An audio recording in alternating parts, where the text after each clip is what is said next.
Oh, hey, didn't see you there. Don't mind me, I was just being extremely cultured, reading James Baldwin, drinking red wine, and wearing glasses. Except all of this is fake. This is grape juice. I don't need to wear glasses. These are my dad's.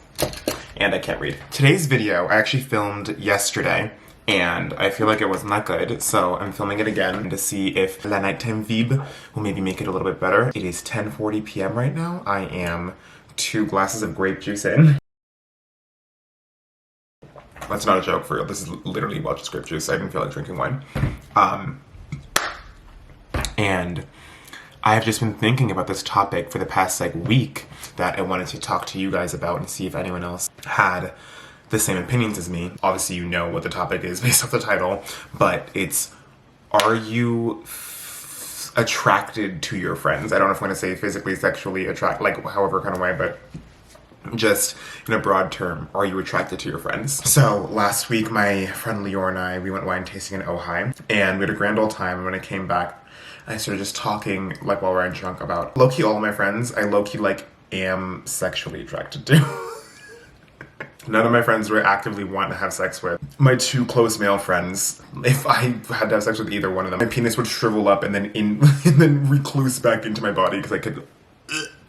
But then at the same time, all of my friends I feel like I'm attracted to, and I feel like I wanted to be friends with them because I was physically attracted to them at first. And I want to know if this makes me the most shallow human being in the entire world, or if people agree with me. The first time I had to choose my friends, I feel like, is when I switched schools. I switched schools in 8th grade. At my new school, I remember one of my friends, she had a really cool eccentric style. Her backpack was different. She wasn't having some JanSport type beat. It was some plaid, cool ash. I don't have a photo because I don't know what it is, but no, she was wearing a beanie the first time I met her, and she had these Converse that went all the way up past her knee, knee-high Converse. And I was like, that's a bitch that is really fucking fashion forward, and to this day she's working in fashion, and we're really good friends because of it. I just remember seeing her the first day of school, and I was just whoa, she was physically attractive to me, and then her style made me more physically attracted to her, which made me want to become friends with her, and then we're still friends literally 10 years later. I started around 11th grade. The first friend that I made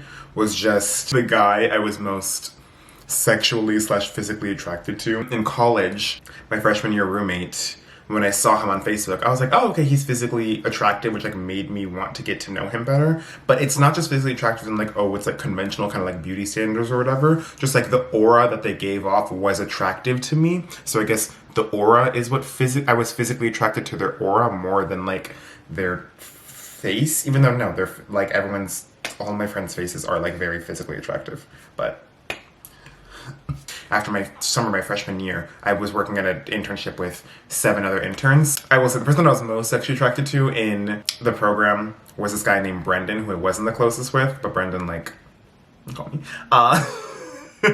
We are still very good friends. But the 2 girls that I was the most attracted to are my 2 of my closest friends still to this day. They flew out from Ireland and America respectively to hang out with me on my 21st birthday. When I was studying abroad in college too, in Paris, just the people that I was the most physically attracted to were just people I tried to become friends with initially, and they're the ones that I'm still good friends with to this day. So I don't really know what it is, but I feel if there isn't some physical attraction initially to said friend, I won't want to get to know them. And that's not saying if the person isn't physically attractive, I don't want to talk to them, because I know I have specific friends that I wasn't as physically attracted to at first, but after becoming friends with them, I'm more attracted to them in a physical / sexual sense, even though I'm not trying to have sex with any of my friends at all.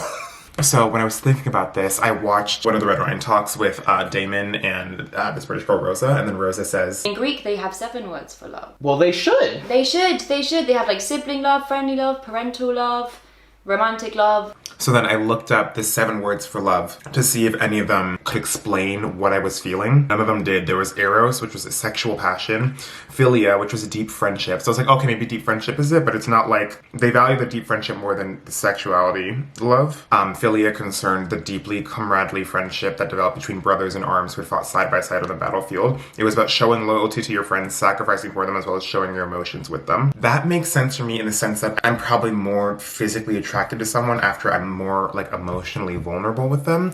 And I think that kind of relates to what I'm saying, but not fully. And what after reading this, what interested me is when on the road trip as well, we were talking about like celebrity crushes or whatever. And if you saw my last video, you know I have like no male celebrity crush besides like Ruin, that one. There's no actors or singers that I'm really that sexually attracted to, because I feel like you can't really get to know them on like a deeper level unless you watch like interviews with them. But then even when you're watching interviews, they're kind of like putting on a show because it's for the cameras. But I had so many YouTube crushes back in the day. Like I was definitely sexually attracted to Kev Jumba. I was definitely sexually attracted to Kingsley. There was this guy, Justin James Hughes. I really liked Kevin, Justin, and Kingsley because they were all emotionally vulnerable on the camera. So I felt like I got to understand more of their personality. So it felt like a deep friendship. So that's how it's all coming back to philia, where I think I was more sexually attracted to all three of those people, more sexually and physically attracted to all three of those people because there was some sort of emotional connection. Obviously not real because parasocial relationships, my social relationship with them isn't real. I have never, well actually no, I met Kingsley at VidCon, but I've never like met any of them for more than like 1 second. I guess because I felt like friends with them, I could feel more of a sexual attraction, which made me want to get to know them more, and by get to know them more, I mean watching their videos more. There was ludus, which is playful love, which has to do with like flirty love. It's low-key like situationship love. Agape, which is love for everyone, selfless love, so it's like loving, like in like Christianity or whatever religion. It's like love thy neighbor, like be nice to everyone, basically, like don't be a dick. C.S. Lewis refers to this love as gift love, apparently, the highest form of Christian love. But it also appears in other religious traditions, such as the idea of metta, or universal loving kindness, in Buddhism. There's growing evidence that agape is in dangerous decline in many countries. Empathy levels in the US have declined sharply over the past 40 years, with the steepest fall occurring in the past decade. Pragma, or long-standing love, which is described as a mature, realistic love that is commonly found amongst long-established couples. Okay, well, I have not been in long-term relationships, so that one doesn't really apply to me. But then the last one is philausia, or love of the self. And the last one, so there's 6, but then Aristotle divided this into 2, because there's 2 versions of love of the self. One is an unhealthy variety associated with narcissism, where you become self-obsessed and focused on your personal fame and fortune. Hashtag me trying to be a YouTuber. A healthier version enhanced your wider capacity to love. The idea was that if you like yourself and feel secure in yourself, you will have plenty of love to give others, as is reflected in the Buddhist-inspired concept of self-compassion, or as Aristotle put it, all friendly feelings for others are an extension of a man's feelings for himself. And that, like, quote, like, stayed with me for like after I read it, for like the next few days after I read it, because I feel like, at least for me, I like to pride myself in thinking that I'm a good friend. Maybe my friends would say differently, but I hope they wouldn't.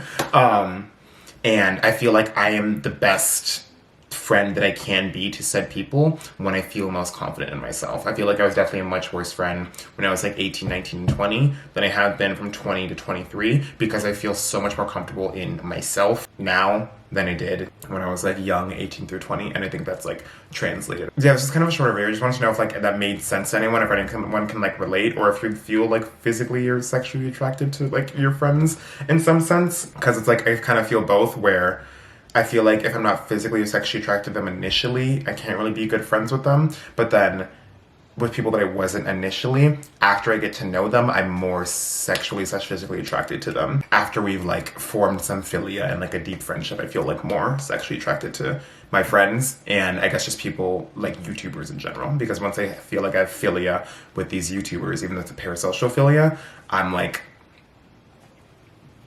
trying to fuck them.